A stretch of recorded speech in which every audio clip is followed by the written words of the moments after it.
ഞങ്ങളും ക്രൂശിക്കപ്പെട്ട ക്രിസ്തുവിനെ പ്രസംഗിക്കുന്നു. ത്രിയേക ദൈവത്തിന് സ്തുതി. കർത്താവിൽ പ്രിയപ്പെട്ട വിശ്വാസികളുടെ സമൂഹത്തിന് വീണ്ടും വരുന്നവനായ യേശുക്രിസ്തുവിൻ്റെ ധന്യമായ നാമത്തിൽ വന്ദനം. എൻ്റെ ജീവിതത്തിൽ കർത്താവ് ചെയ്ത ഉപകാരങ്ങളെ ഓർത്ത് നന്ദിയോടെ സ്തോത്രം ചെയ്തുകൊണ്ട് അവൻ്റെ സാക്ഷിയായി നിൽക്കുവാൻ ഒരവസരം കൂടി കിട്ടിയതിനെ ഓർത്ത് നന്ദിയോടെ സ്തോത്രം ചെയ്തുകൊണ്ട് നിങ്ങളുടെ മുമ്പിൽ നിൽക്കുകയാണ്. അല്പസമയം ചിന്തിക്കുവാനായിട്ട് ഞാൻ ആഗ്രഹിക്കുന്നത് യോഹന്നാൻ്റെ സുവിശേഷത്തിൽ നിന്ന് ചില വാക്യങ്ങളാണ്.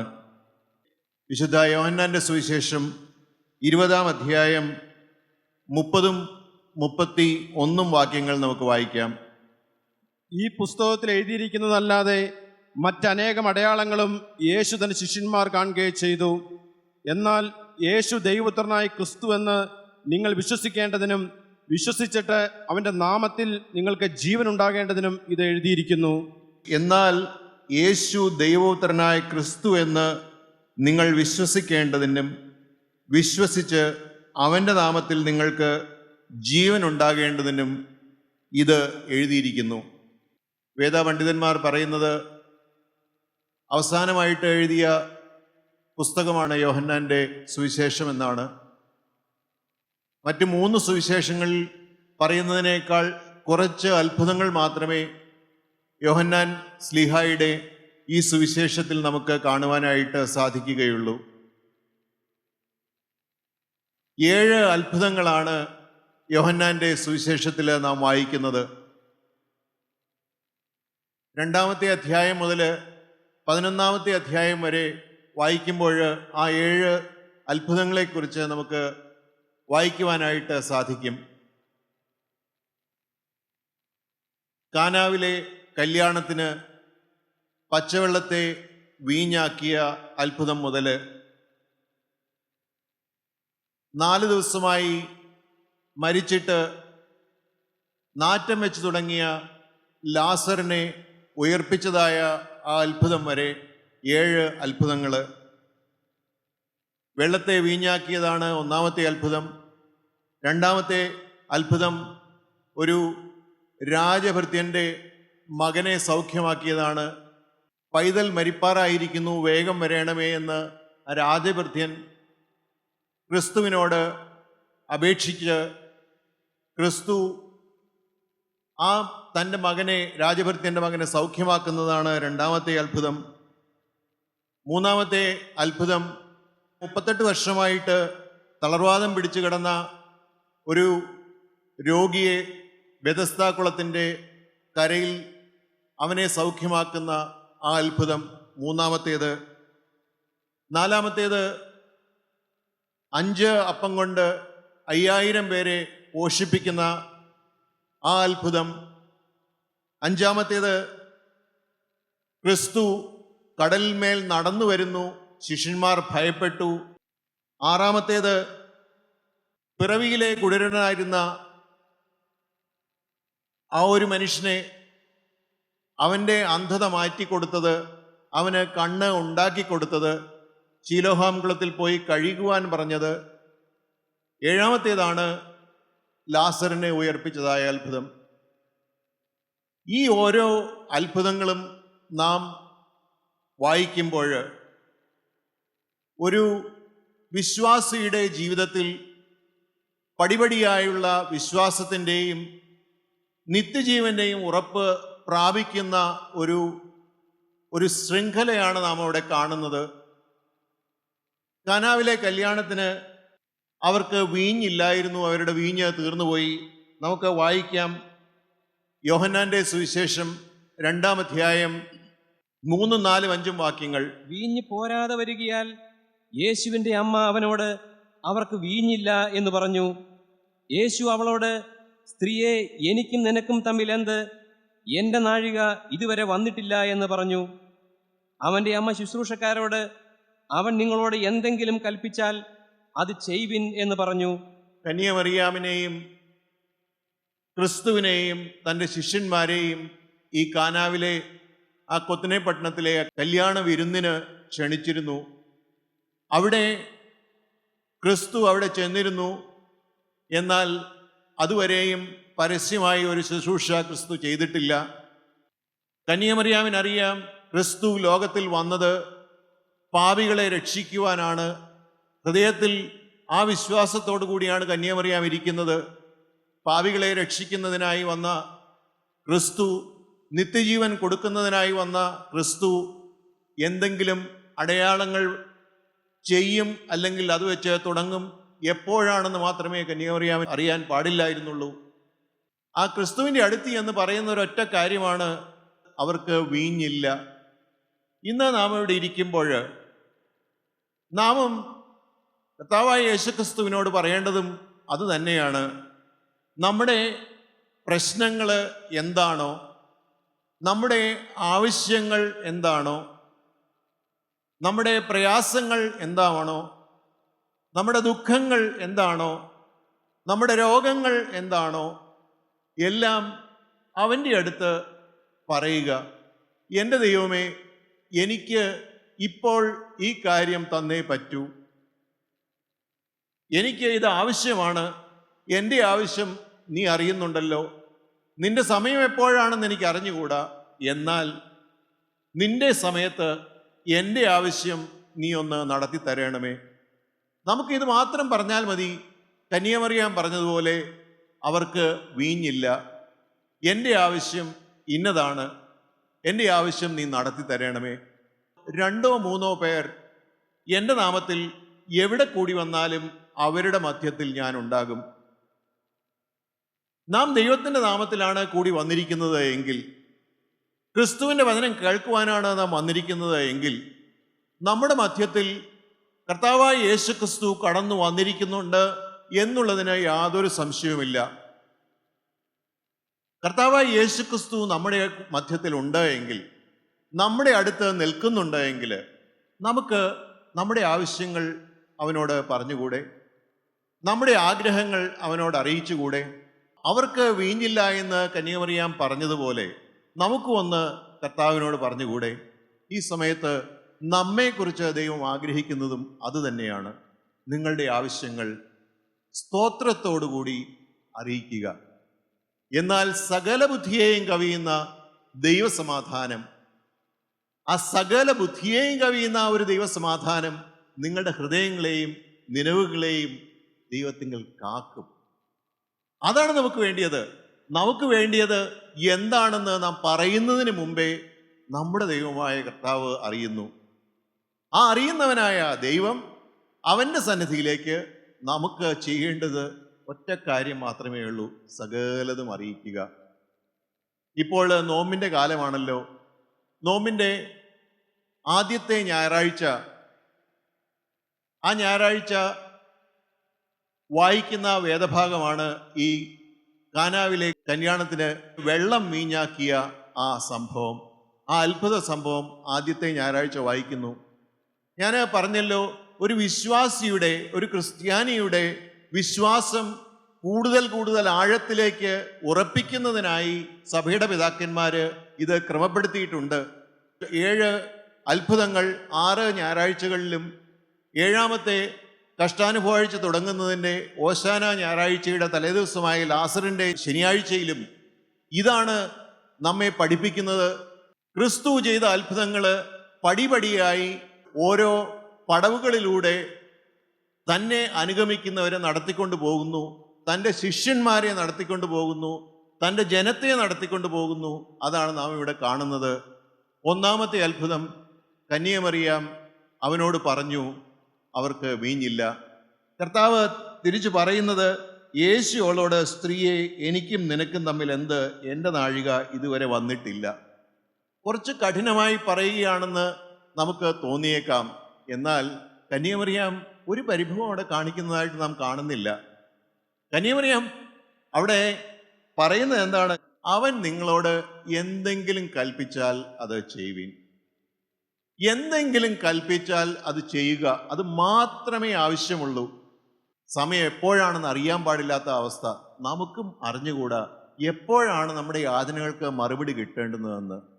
മുട്ടിപ്പായി യാചിക്കുക, അത് മാത്രമേ നമ്മോട് പറയുന്നുള്ളൂ.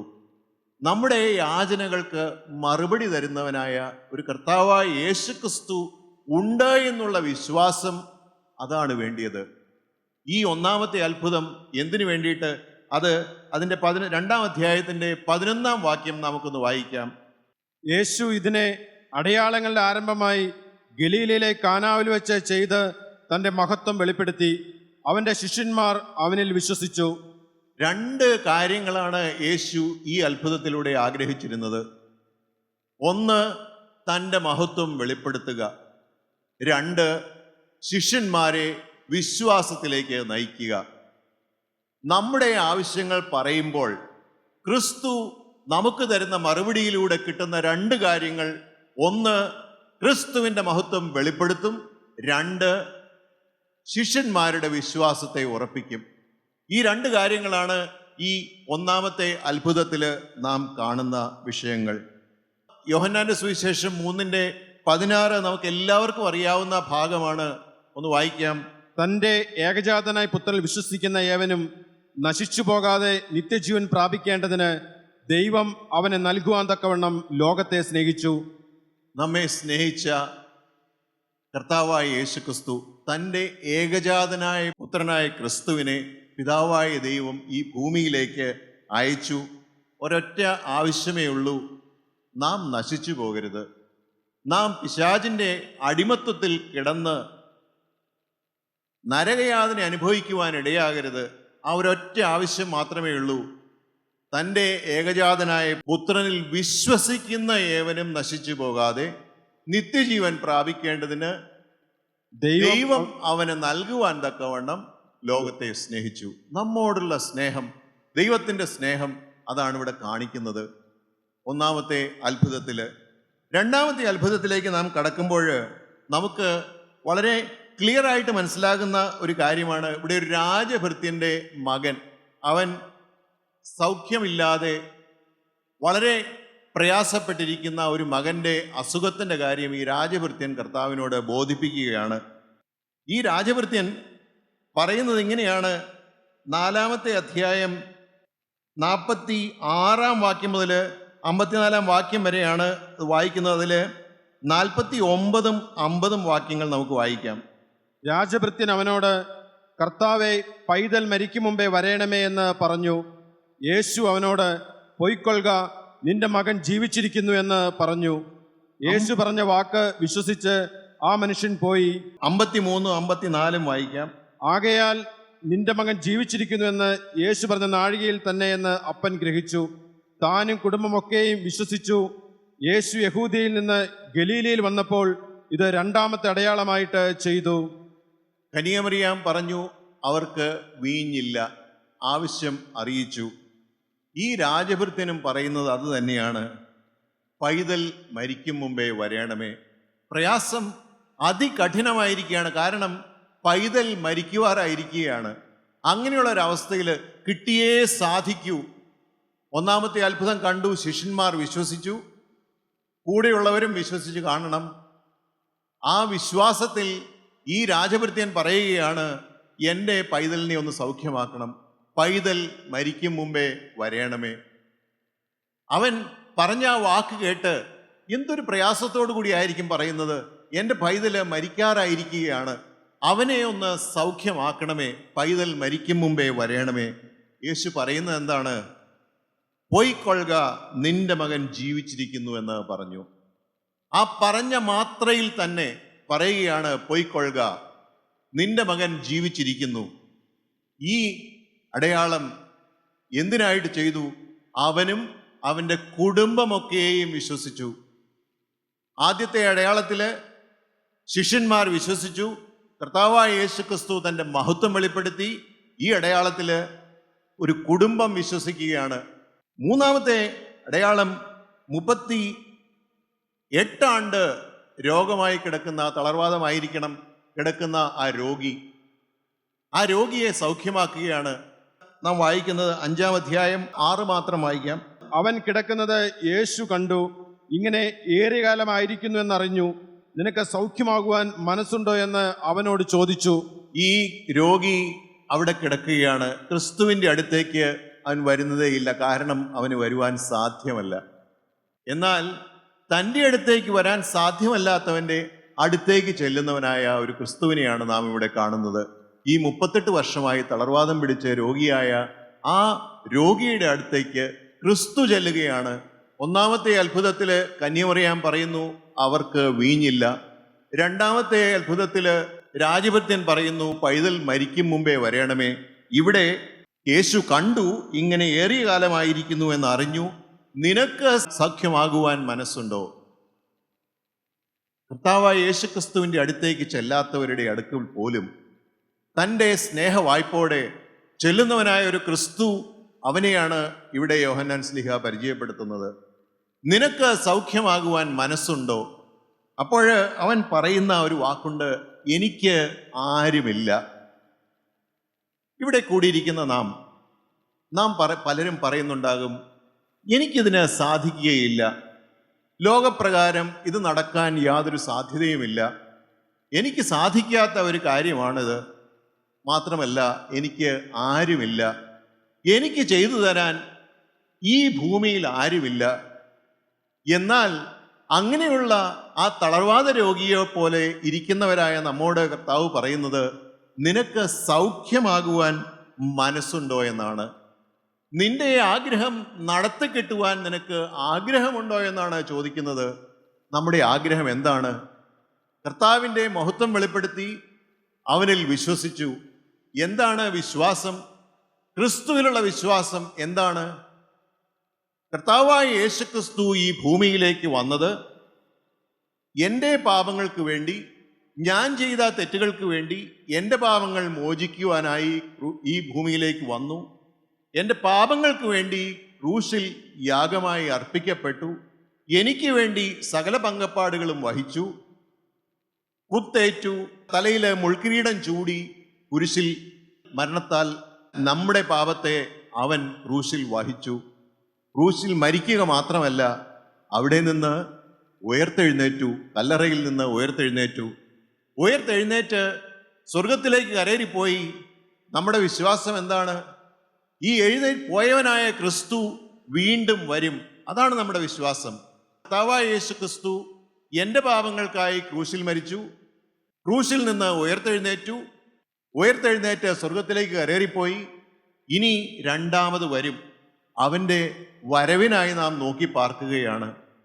അതാണ് നാം ഇവിടെ കാണുന്നത്. നിനക്ക് സൗഖ്യമാകുവാൻ മനസ്സുണ്ട് എങ്കിൽ സകല പാപങ്ങളെയും അവൻ്റെ കൈകളിലേക്കൊന്ന് കൊടുത്താൽ നമ്മുടെ പാപങ്ങളെ മോചിച്ച് നമുക്ക് ആത്മാവിൽ സൗഖ്യം തരും. അതാണ് നാം ഇവിടെ വായിക്കുന്നതും കാണുന്നതും. മൂന്നാമത്തെ അത്ഭുതമാണ് നാം കേട്ടത്. നാലാമത്തെ അത്ഭുതം നമുക്ക് വളരെ പരിചയമുള്ളതാണ്. 5 അപ്പം കൊണ്ട് 5000 പേരെ പോഷിപ്പിച്ചു. 6-ാമത്തെ അധ്യായത്തിൽ നാം വായിക്കുന്നുണ്ട്. വായിക്കാനായിട്ട് സമയമെടുക്കണ്ട. 6-ാമത്തെ അധ്യായത്തിൽ ഇങ്ങനെ പറയുന്നത്, ശിഷ്യന്മാരെ ഒന്ന് പരീക്ഷിക്കുക കൂടിയാണ്. അവരുടെ വിശ്വാസം, 1-ാമത്തെ അത്ഭുതത്തിൽ കിട്ടിയ വിശ്വാസം എവിടം വരെ ഉണ്ട് എന്ന് ചെറുതായിട്ടൊന്ന് പരീക്ഷിക്കുക കൂടിയാണ് അവിടെ ചെയ്യുന്നത്. ക്രിസ്തുവിൻ്റെ കയ്യിലേക്ക് കൊടുക്കുന്നത് 5 അപ്പം 2 ചെറുമീൻ. ഇത് മാത്രമേ കൊടുക്കുന്നുള്ളൂ ഒരു ബാലകൻ. വളരെ ചെറുതായ അല്പമായ ഒരു കാര്യം കൊടുത്തിട്ട് ഈ 5000-ത്തിലധികം വരുന്ന ആൾക്കാരെ പോഷിപ്പിക്കുക എന്നുള്ളത് സാധാരണഗതിയിൽ യാതൊരു സാധ്യതയും ഇല്ലാത്ത ഒരു കാര്യമാണ്. അങ്ങനെ യാതൊരു സാധ്യതയും ഇല്ലാത്ത, ഒരിക്കലും സാധിക്കുകയില്ല എന്ന് തോന്നാവുന്ന കാര്യം ക്രിസ്തുവിൻ്റെ കയ്യിലേക്ക് കൊടുത്തപ്പോൾ എത്ര ചെറിയതായാലും അതിനെ വളർത്തി വലുതാക്കുന്ന ഒരു ക്രിസ്തുവിനെയാണ് നാം അവിടെ കാണുന്നത്. ഈ ചെറിയ ഒരു ബാലകൻ, അവൻ്റെ കയ്യിൽ 5 അപ്പവും 2 മീനും. ഒന്ന് ആലോചിച്ച് നോക്കിക്കേ, ഈ ബാലകൻ എന്ത് ധൈര്യത്തിലാണ് ക്രിസ്തുവിൻ്റെ അടുത്തേക്ക് ആ ശിഷ്യന്മാരുടെ കയ്യിൽ കൂടി അത് കൊടുത്തത്? അവൻ എങ്ങനെ കൊടുക്കുവാൻ സാധിച്ചു? കാരണം 1-2 പേർക്ക് മാത്രം ഭക്ഷിക്കാൻ സാധിക്കുന്ന ആ ഒരു ഭക്ഷണം ക്രിസ്തുവിൻ്റെ കയ്യിലേക്ക് കൊടുക്കുമ്പോൾ അവൻ്റെ ഉള്ളിലെ അവസ്ഥ എന്തായിരിക്കാം? ഈ ക്രിസ്തു ഒരു ദൈവപുത്രനാണ്, ദൈവപുത്രനായ ക്രിസ്തു ആണ് എന്ന് ആ ബാലകൻ വിശ്വസിച്ചിരുന്നിരിക്കണം. അതുകൊണ്ട് മാത്രമായിരിക്കണം അവൻ കൊടുത്തത്. ഇന്ന് നമ്മുടെ കയ്യിലുള്ളത് എന്ത് ആയിക്കൊള്ളട്ടെ, ചെറുതായിക്കൊള്ളട്ടെ, നമ്മുടെ ജീവിതം വളരെ ചെറിയ ജീവിതം, ലോകത്തിൽ നാം ആരുമല്ല, ഒന്നുമല്ല, ഏതുമല്ലാതിരുന്നു കൊള്ളട്ടെ, എന്നാലും ദൈവത്തിൻ്റെ കൈകളിലേക്ക്, ക്രിസ്തുവിൻ്റെ കൈകളിലേക്ക് ഒന്ന് കൊടുത്താൽ ഇരട്ടിപ്പിച്ച് തരുമെന്നുള്ളതിന് യാതൊരു സംശയവുമില്ല. അതാണ് ഈ അത്ഭുതത്തിൽ നാം വായിക്കുന്നത്. ശിഷ്യന്മാരുടെ വിശ്വാസം പരീക്ഷിക്കുകയാണ് അവിടെ ചെയ്യുന്നത്. മാത്രമല്ല, ക്രിസ്തു ചെയ്യുന്നത് the value of small things in Jesus hands. ക്രിസ്തുവിൻ്റെ കയ്യിൽ ചെറിയ കാര്യങ്ങളാണെങ്കിൽ പോലും കൊടുത്താൽ അതിൻ്റെ വാല്യൂ ആണ് അവിടെ കാണിക്കുന്നത്. നമ്മുടെ ആവശ്യങ്ങൾ നടത്തിത്തരുന്നവനായ ക്രിസ്തുവിനെ നാം ഇവിടെ കാണുകയാണ്. അഞ്ചാമത്തെ അത്ഭുതം, വാക്കിംഗ് ഓൺ വാട്ടർ. ക്രിസ്തു കടലിന്മേൽ നടന്നു വരികയാണ്. ഈ വിശ്വാസത്തിൻ്റെ ഓരോരോ പടവുകൾ നാം കണ്ടല്ലോ. ശിഷ്യന്മാർക്ക് വിശ്വാസം കൊടുത്തു, രാജഭൃത്യനും വീട്ടിലുള്ളവരും കുടുംബവും വിശ്വസിച്ചു. ഈ തളർവാദ രോഗിയെ സൗഖ്യമാക്കിയപ്പോൾ ആ സംഭവത്തിൽ ക്രിസ്തുവിൻ്റെ അടുത്തേക്ക് വരാതിരുന്നപ്പോഴും ക്രിസ്തു ചെന്ന് അവനെ സൗഖ്യമാക്കി. ഈ 5 അപ്പം കൊണ്ട് 5000 പേരെ പോഷിപ്പിച്ച് ചെറിയ കാര്യം പോലും തൻ്റെ കയ്യിൽ വലുതാക്കുമെന്ന് കാണിച്ചു കൊടുത്തു. ഇനിയാണ് കർത്താവ് പറയുന്നത്, ഭയപ്പെടേണ്ട. ഒരൊറ്റ കാര്യം, ഒരിക്കലും ഭയപ്പാട് വേണ്ട എന്നാണ് ക്രിസ്തുവോട് പറയുന്നത്. ഈ കാറ്റും കോളിൻ്റെയും മധ്യത്തിൽ ക്രിസ്തു നടന്നു വരുമ്പോൾ ശിഷ്യന്മാർ ഭയപ്പെട്ടു. ഈ ഭയപ്പെടേണ്ട എന്നുള്ള വാക്ക് വേദപുസ്തകത്തിൽ അനേകം പ്രാവശ്യമുണ്ട്. യെശയ്യാ പ്രവചനം 41 അധ്യായം 10 വാക്യം നാം വായിച്ചാൽ ഇങ്ങനെ കാണുവാനായിട്ട് സാധിക്കും. നീ ഭയപ്പെടേണ്ട, ഞാൻ നിന്നോട് കൂടെയുണ്ട്. ഭ്രമിച്ചു നോക്കേണ്ട, ഞാൻ നിന്റെ ദൈവമാകുന്നു. ഞാൻ നിന്നെ ശക്തീകരിക്കും, ഞാൻ നിന്നെ സഹായിക്കും. എൻ്റെ നീതിയുള്ള വലം കൈകൊണ്ട് ഞാൻ നിന്നെ താങ്ങും. എൻ്റെ നീതിയുള്ള വലം കൈകൊണ്ട് ഞാൻ നിന്നെ താങ്ങും. അവിടെ പറഞ്ഞത് ഞാൻ നിന്നോട് കൂടെ ഉണ്ട്. ക്രിസ്തുവിൻ്റെ പ്രസൻസ്. ഭ്രമിച്ചു നോക്കേണ്ട, നമ്മൾ പ്രയാസപ്പെടേണ്ട കാര്യമില്ല. ഞാൻ നിന്റെ ദൈവമാകുന്നു, ഞാനാകുന്നു നിന്റെ ദൈവം. ഞാൻ നിന്നെ ശക്തീകരിക്കും, നിനക്ക് ശക്തിയും ബലവും ഞാൻ തരും. ഞാൻ നിന്നെ സഹായിക്കും, ഞാൻ നിന്നെ സഹായിക്കുന്നവനായ യഹോവയാണ്. എൻ്റെ നീതിയുള്ള വലം കൈകൊണ്ട് ഞാൻ നിന്നെ താങ്ങും. താങ്ങുന്നവനായ യഹോവ, താങ്ങുന്നവനായ ക്രിസ്തു. ഇതാണ് നാം ഇവിടെ കാണുന്നത്. യേശു വെള്ളത്തിൽ കൂടെ നടക്കുന്ന ആ സംഭവത്തിലൂടെ നാം കാണുന്നത്. പിന്നെ കാണുന്നത് 6ാമത്തെ സംഭവമാണ്, 6ാമത്തെ അത്ഭുതമാണ്. പിറവിയിലെ കുരുടനായ മനുഷ്യനെ സൗഖ്യമാക്കുന്നു. പിറവിയിലെ കുരുടനാണ്, കാഴ്ചയേ ഇല്ല. ക്രിസ്തുവിൻ്റെ ആ ഒരു ഡിവൈൻ അതോറിറ്റിയാണ് നമ്മുടെ കാണുന്നത്. And the power over the physical.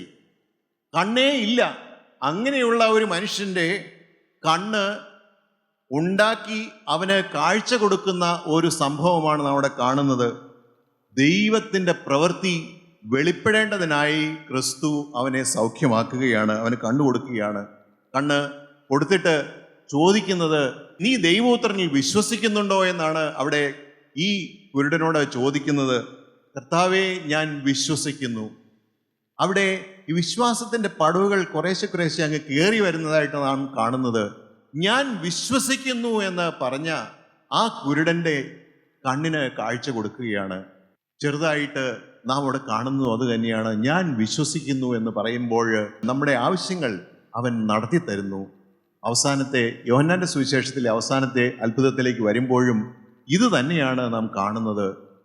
അതുവരെയുള്ള വിശ്വാസത്തെക്കാളെല്ലാം ഉപരിയായി ഇത് അങ്ങോട്ട് ചോദിക്കുകയാണ്, വിശ്വസിക്കുന്നുണ്ടോ എങ്കിൽ നീ മഹത്വം കാണും. അതാണ് 7ാമത്തെ അത്ഭുതത്തിൽ ലാസറിനെ ഉയർപ്പിച്ചതായ ആ അത്ഭുതത്തിൽ കാണുന്നത്. ഞാൻ ആരാണെന്ന് നീ വിശ്വസിക്കുന്നുണ്ടോ? ഞാൻ ദൈവപുത്രനായ ക്രിസ്തുവാണെന്ന് നീ വിശ്വസിക്കുന്നുണ്ടോ? ആ വിശ്വാസം ഏറ്റു പറയുമ്പോഴാണ് ലാസറിന് ജീവൻ കിട്ടുന്നത്. വെള്ളം വീഞ്ഞാക്കിയത് വിശ്വാസം വരുവാനായി, ലാസറിനെ ഉയർപ്പിച്ചത് വിശ്വാസം വന്നപ്പോൾ. ഈ ഒരു അവസ്ഥയിലേക്ക് പടിപടിയായി നാം മുന്നേറുമ്പോഴാണ് ക്രിസ്തീയ ജീവിതം ധന്യമായി തീരുന്നത്. നമുക്ക് ഈ സമയത്ത് ക്രിസ്തുവിനോടും പ്രാർത്ഥിക്കുവാനുള്ളതും അത് തന്നെയാണ്.